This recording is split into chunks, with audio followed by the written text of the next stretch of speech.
तो दोस्तों आज के इस क्लास में हम लोग डिस्कस करेंगे what is cognitive psychology. Cognitive psychology किसको कहते हैं, क्या है, उसको हम लोग डिटेल्स में जानेंगे इस क्लास में। चलिए शुरू करते हैं। Cognitive psychology study of how people perceive, learn, remember and think about information. देखिए दोस्तों, जो कॉग्निटिव साइकोलॉजी है ये मानव मस्तिष्क की, यह मन मस्तिष्क की जो समझ की जो क्षमता है उसी से केंद्रित है। और ये जो आपका ये इस क्षेत्र से उसको ये कहती उसको स्टडी करती है हाउ पीपल परसीव, लोग कैसे समझते हैं किसी भी चीज़ को या सर्कमस्टेंस को, कैसे वो सीखते हैं, कैसे उस सीखी हुई चीज़ को वो फिर से दोहराते हैं या उसको याद करते हैं या स्मरण करते हैं। एंड थिंक अबाउट इन्फॉर्मेशन, और जो उन्होंने जिस चीज़ से समझ से या अपना सराउंडिंग से या अपना इर्द गिर्द या एनवायरनमेंट से जो भी चीज़ सीखी है उसके बारे में वो किस तरह जो इन्फॉर्मेशन ली है उसके बारे में वो किस क्या सोचती है, कैसे सोचती है, उसी से ये केंद्रित है, उसी से ये डील करती है। अभी आगे देखते हैं। A cognitive psychologist might study how people perceive various shapes, why they remember some facts but forget others, और हाउ दे लर्न लैंग्वेज। देखिए, जो कॉग्निटिव साइकोलॉजिस्ट है, जो मनोविज्ञानी है, वो ये स्टडी करेगी, वो ये इस चीज़ का अध्ययन करेगा कि how people perceive various shapes, कोई जिस तरह का आकार है उसको लोग किस तरह मतलब परसीव करते समझते हैं। कोई एक सर्कल को, गोलाकार को किस तरह एक व्यक्ति समझता है, और दूसरा व्यक्ति इस गोलाकार को किस तरह समझता है, किस तरह लेता है, उसकी समझ में किस तरह ये गोलाकार, ये गोल वास्तविक रूप से गोलाकार के रूप में वो उसने समझा है या कोई दूसरी आकार के रूप में उसकी समझ में आई है। तो ये सारी डिटेल्स वो उसकी जांच पड़ताल करती है। Why they remember some facts but forget others, और इस बात से भी वो मतलब विचार करती है कि लोग कुछ फैक्ट्स को, जाने हुए फैक्ट्स को तो पूरी अच्छी तरह से रिमेंबर करते हैं, जैसे कि अपने बर्थ डेट या किसी की फ़ोन नंबर वो तो रिमेंबर करता है, लेकिन कोई फैक्ट्स वो आसानी से भूल जाता है। तो ये हमारे जीवन में भी कई बार होती है कि हम कुछ चीज़ तो बहुत ही आसानी से रिमेंबर करते हैं, उसको याद करते हैं, और कोई चीज़ हम काफ़ी आसानी से उसको भूल भी जाते हैं। तो ये क्यों होता है? और हाउ दे लर्न लैंग्वेज, या कोई भी नई जो लैंग्वेज है, कोई भी भाषा है, उसको लोग कैसे सीखते हैं। तो इस सभी चीज़ से मतलब कॉग्निटिव साइकोलॉजिस्ट या मनोविज्ञानी डील करती है।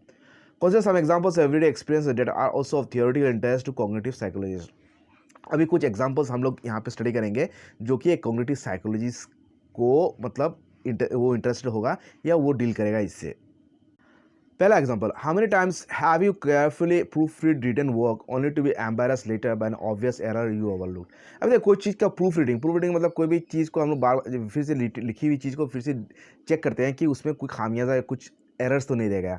तो हम लोग बार-बार चेक करने के बाद भी ऑब्वियस जो एरर है, जैसे कि आपका कोई स्पेलिंग मिस्टेक है जो वो काफ़ी कॉमन है, तो उसको हम लोग ओवरलुक कर देते हैं, और बड़े छोटी-छोटी गलतियाँ तो पकड़ते हैं कि बड़ी-बड़ी गलतियाँ हम लोग को नज़र में नहीं आती है। तो ये किस लिए होता है? तो ये एक फैक्ट है जो कॉग्निटिव साइकोलॉजिस्ट इसको स्टडी करता है, इस तरह की चीज़ों को।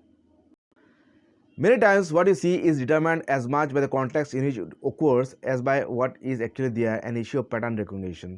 अब देखिए, अभी कई बार हम लोग जो भी चीज़ देखते हैं मतलब वो किस हालत में हमने उसको देखा है उस पे वो डिपेंड करता है, और as by what is actually there, मतलब वास्तव में वो चीज़ क्या है उस पे, उससे ज़्यादा वो किस सर्कमस्टेंस में उसको हम लोग देखे हैं, तो उसी से डिटरमाइन करेगी कि वो चीज़ हमारे नज़र में या मन मस्तिष्क में किस तरह उभर के आती है। इनिशियो पैटर्न रिकॉग्निशन, तो इसको देखा जाता है पैटर्न रिकॉग्निशन में। तो देखिए, कोई भी अगर एक चेहरे को देखता है तो उदास व्यक्ति वो चेहरे को वो सोचेगा कि उदास चेहरा है, और कोई अगर मतलब प्रसन्नित जिसकी मन में प्रसन्नता है तो वो एक चेहरे को देख के बोलेगा ये चेहरा भी प्रसन्न है। तो ये हमारे मन मस्तिष्क की जो वास्तविक अवस्था है उसकी स्थिति पे, सर्कमस्टेंस पे डिपेंड करती है। Have you notice the difficulty of simultaneously taking notes in class and understanding A lecture. अभी दूसरी एग्जांपल देखते हैं। अगर हम कोई भी क्लास करते हैं और क्लास में अगर हम एक साथ उस क्लास में बताई चीज़ों को हम लोग नोट करते हैं या नोट में लिखते हैं, तो हमें जो उस चीज़ को समझने में कितना दिक्कत होती है, मतलब जो ब्रेन है, मानव मस्तिष्क जो है वो एक साथ दो काम करने में उसको काफ़ी दिक्कत होती है। तो ये हम कॉग्निटिव साइकोलॉजी इस तरह के पैटर्न्स को, इस तरह की सर्कमस्टेंस को वो स्टडी करता है। Explanation of this kind of difficulties are found in the discussion of attention, और इस तरह का जो डिफ़िकल्टीज़ या प्रॉब्लम्स आती है, ये जो थ्योरी ऑफ अटेंशन है, जो अटेंशन को लेके जो भी स्टडी है उस पे ये आती है। तो when you dial the telephone directory assistance for telephone number and do not have a pen to note it down, why do you have to repeat the number until you have dialled it. जैसे कि हमें कोई भी telephone directory से एक number कोई हम लोग को बताता है और हमें उसको नोट करने में, लिखने में हमारे पास कागज़ कलम ना हो, तो हमें कितनी बार उसको दोहराना पड़ता है जब तक हम उसको डायल करते हैं, क्योंकि हमारे मन मस्तिष्क में जो बोली गई जो बातें हैं वो अगर बहुत ज़्यादा इम्पोर्टेंट ना हो और अगर हम लोग उसको नहीं दोहराते हैं तो आसानी से हम उसको भूल जाते हैं। One and why you have to make your call again to inquire the number if someone talks to you before you dial the number. और हम अगर कोई भी नंबर, अगर किसी को कोई हमें अगर नंबर देता है तो हमें उसको फिर से कॉल करके इंक्वायर करना पड़ता है कि जो नंबर है वो सही दिया गया है नहीं।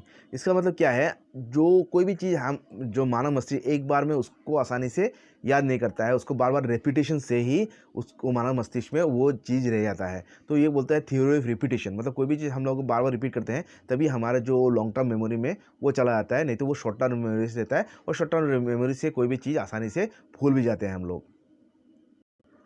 These are problems associated with the short term memory. इससे अभी डिस्कस किए हैं अभी हम लोग associated with problem short term memory. दो तरह की मेमोरी होती है, शॉर्ट टर्म और लॉन्ग टर्म। तो उसको हम लोग देखते हैं। Do you remember the experience of working on a problem और a puzzle that you are unable to solve but after taking a break from the problem you subsequent obtain a solution. देखिए अभी कभी कभी होता है ऐसा कि कोई भी हमें प्रॉब्लम की उसकी इमीडिएट सॉल्यूशन नहीं मिल रही है, तो हम लोग क्या करते हैं, उसको अगर सोच के अगर थक जाते हैं फिर उसको छोड़ देते हैं, छोड़ के हम लोग कोई दूसरा कार्य में हम लिप्त हो जाते हैं, तब अचानक उस प्रॉब्लम की सॉल्यूशन हमें मिल जाती है। तो इसलिए ये किस लिए होता है, क्योंकि हमारा जो सबकॉन्शियस माइंड है कोई भी प्रॉब्लम को वो अपने आप ही डील करते रहती है, और जब हम लोग कोई दूसरा काम में रहते हैं, जो हम लोग जब माइंड फ्री होता है तो उस प्रॉब्लम की वो हल ढूंढ के निकाल देती है। तो इसको बोलते हैं, मतलब जो हमारा माइंड है वो एक मिरेकल है, मतलब वो बहुत उसकी कैपेबिलिटी बहुत ज़्यादा होती है और कोई भी प्रॉब्लम को सॉल्व करने की हमारे जो मानव मस्तिष्क की बहुत ज़्यादा कैपेसिटी होती है। This phenomenon known as incubation effect along other commonly experience events in an aspect of problem solving. और ये जो बाद में जो कोई प्रॉब्लम की जो सॉल्यूशन मिलती है उस इमीडिएट अगर नहीं मिली तो इसको बोलते हैं इंक्यूबेशन इफेक्ट। जैसे कि अंडे को इंक्यूबेट किया जाता है, उसको ताप देके उससे चूज़ी निकाला जाता है, इसी से ये आया इंक्यूबेशन।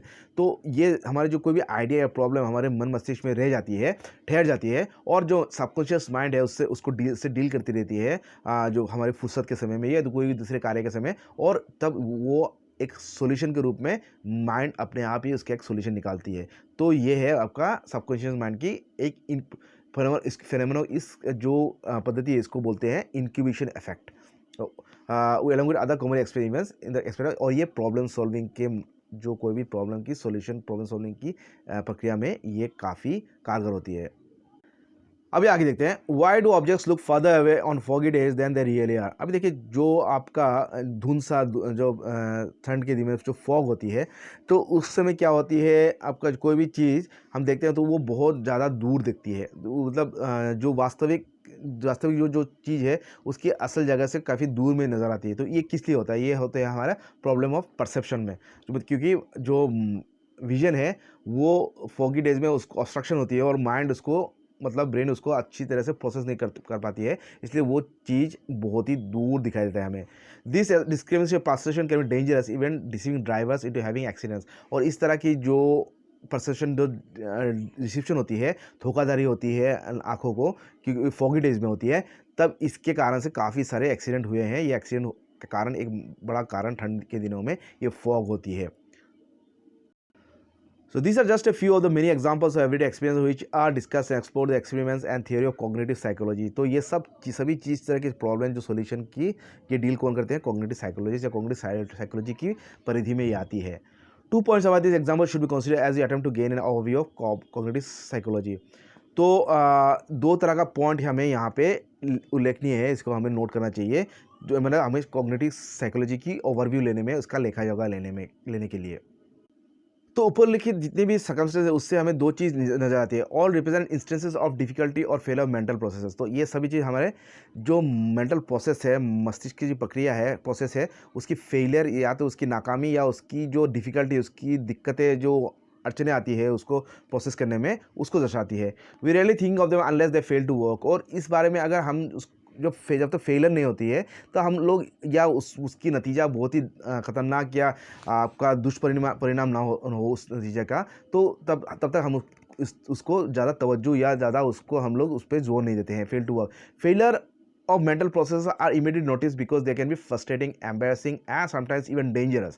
तो कोई भी मेंटल प्रोसेस की जो फेलियर है उसको हम लोग इमीडिएटली नोटिस करते हैं, क्योंकि वो हमें बहुत ज़्यादा फ्रस्ट्रेट कर देती है, हमें बहुत लज्जित कर देती है, एम्बेरस भी कर देती है कभी कभी, और हमें समटाइम्स इवन डेंजरस, हमें जैसे कि हम देखें कि फॉगी डेज में जो ड्राइवर्स को जो चीज़ों की जो सही जांच नहीं होती है, जो उसको वास्तविक जगह से दूर नज़र आती है, जिसके फलस्वरूप उस एक्सीडेंट का मुकाबला करना पड़ता है उनको, तो ये कभी कभी इस तरह के फेलियर से हमें डेंजरस सर्कमस्टेंस का भी सिचुएशन सम्मुखीन होना पड़ता है। Consider such failures become useful tool for the psychological analysis of mental phenomena. और ये सब फेलियर्स मतलब जो साइकोलॉजिकल मतलब स्टडी के लिए, एनालिसिस के लिए, मानव मस्तिष्क की फेनोमेना, मेंटल फेनोमेना को स्टडी करने के लिए काफ़ी कारगर एक टूल बन जाता है, एक जरिया बन जाता है।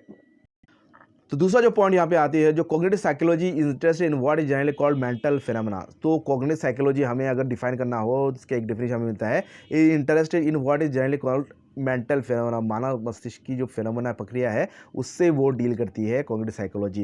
इन this sense example of just discussed are consistent with the dictionary definition of cognitive psychology, the scientific study of mind. और जो भी उदाहरण हम लोग ने देखे हैं वो जो डिक्शनरी की डेफिनेशन है कॉग्निटिव साइकोलॉजी से काफ़ी मिलता जुलता है, वो है साइंटिफिक स्टडी ऑफ माइंड। जो वैज्ञानिक दृष्टिकोण से मन मस्तिष्क को स्टडी करने को, उसकी अध्ययन को ही कॉग्निटिव साइकोलॉजी कहा जाएगा। While it is hoped that examples help clarify the definition, questions undoubtedly remain concerning how one goes about this scientific study of mind। तो यहाँ पे कुछ उदाहरण दिए गए जिससे कि हमें तो कुछ तो क्लैरिफिकेशन मिलती है कि उसकी डेफिनेशन को लेके, लेकिन कुछ क्वेश्चंस अभी भी रह जाती हैं। Questions undoubtedly remain concerning how one goes about the scientific study of mind. ये जो साइंटिफिक स्टडी ऑफ माइंड है, जो कि कॉग्निटिव साइकोलॉजी है, उसको लेके मतलब वो किस तरह से उसको लेकर किस तरह आगे बढ़ते हैं, मानव किस तरह आगे बढ़ेगा। To address this question he has a brief discussion of scientific methods followed by an extensive discussion of the important historical events leading up to modern cognitive psychology. तो ये जो सॉल्यूशन है, जो कॉग्निटिव साइकोलॉजी को लेके जो study होगा, अध्ययन होगा, उसके लिए हम किस तरह का अप्रोचेस लें, किस तरह की जरिया अपनाएं, तो उसको लेके ऐतिहासिक काल से लेके जो मॉडर्न दिन तक, जो आधुनिक काल तक जो भी हिस्टोरिकल इवेंट्स है उसको हम लोग डिस्कस करेंगे आगे। तो और जो भी साइंटिफिक अप्रोचेस लिया गया है एक्सटेंसिव कॉग्निटिव साइकोलॉजी को स्टडी करने के लिए, उसको भी हम लोग आगे जानेंगे। So next is a brief overview of the major methods, issues and content areas of cognitive psychology। cognitive psychology को लेके जो मेजर मेथड्स है जिसको लेके हम लोग उसको स्टडी करते हैं, और जो इश्यूज आते हैं कॉग्निटिव साइकोलॉजी को लेके, and content areas of cognitive psychology, वो हम लोग आगे के क्लास में डिस्कस करेंगे। तो research methods in cognitive psychology उसको हम लोग डिस्कस करते हैं नेक्स्ट क्लास में। तो दोस्तों ये था जो कॉग्निटिव साइकोलॉजी का पहला क्लास, एक आभास आप लोगों को मिला होगा, आशा करता हूँ। तो आप लोग अगर कॉग्निटिव साइकोलॉजी का ये क्लास अच्छा लगा है तो लाइक कमेंट कीजिएगा, कमेंट में लिखिएगा, तो हम लोग आगे क्लास डिस्कस करेंगे। तो आशा करता हूँ आप लोगों को अच्छा लगा है आज का क्लास। अच्छा लगा तो लाइक कमेंट कीजिएगा और चैनल को ज़रूर सब्सक्राइब कीजिएगा। आज के लिए इतना ही। Thank you.